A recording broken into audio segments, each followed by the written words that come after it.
Na pôde Mestského úradu v Humennom prijal jeho prednosta Alexander Ernst 4 zverencov plaveckého klubu Chemes s ich trénerom a 15 futbalistiek športového klubu Štych s 2 členmi realizačného tímu.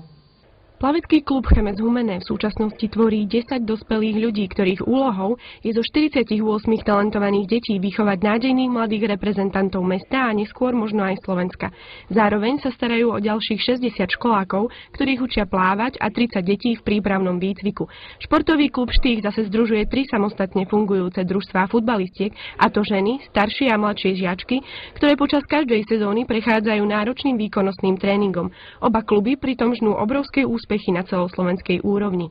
Momentálne máme za tých 28 rokov 14 majstrov republiky v plávaní a tí, čo mali strieborné, bronzové medaily, sa pohybujú okolo 60. Momentálne tento ročník, ktorý tu je, tých 14-ročných chlapcov, zdá sa byť veľmi, veľmi perspektívny a majú možnosť sa dostať aj do reprezentácie juniorskej.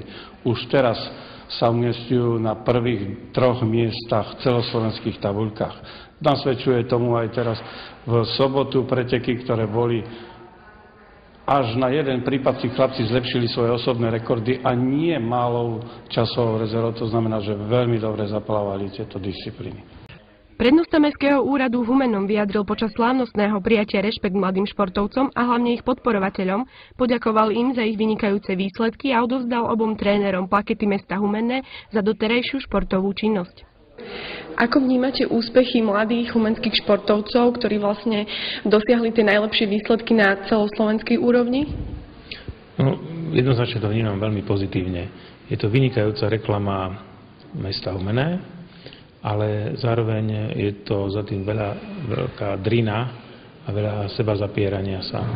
Tu chcem poďakovať nielen tým, ktorí tieto výsledky dosahujú. Dnes tu máme plavcov a máme tu dievčatá hrajúce futbal, ale táto vďaka musí patriť a patrí ich trénerom, ktorí k tomu vedú a ktorí robia neskutočnú prácu preto, aby takéto výsledky boli. No ale samozrejme musím poďakovať aj ich rodičom, ktorí to všetko hlavne finančne musia znášať, aj keď mesto samozrejme pomáha tam, kde môže, a aj výsledky toho sú dôkazom. Malú pozornosť od mesta si zo vzájomného stretnutia odniesli aj jednotliví mladí športovci. Tí prednostovi úradu za vrelé privítanie odovzdali futbalovú loptu a tričko pre primátorku s logom plaveckého klubu.